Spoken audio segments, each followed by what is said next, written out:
Hello everyone. Today we talk about how to fix the app of closed VPN. We will go to settings. Then we click on apps. After that we will search the app closed VPN and we click. Then you will unforce stop. After that we go to storage. Then we click on clear cache.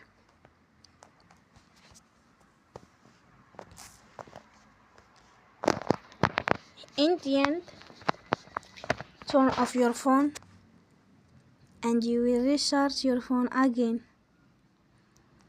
Don't forget to support us by like and subscribe. See you next time and thank you for watching.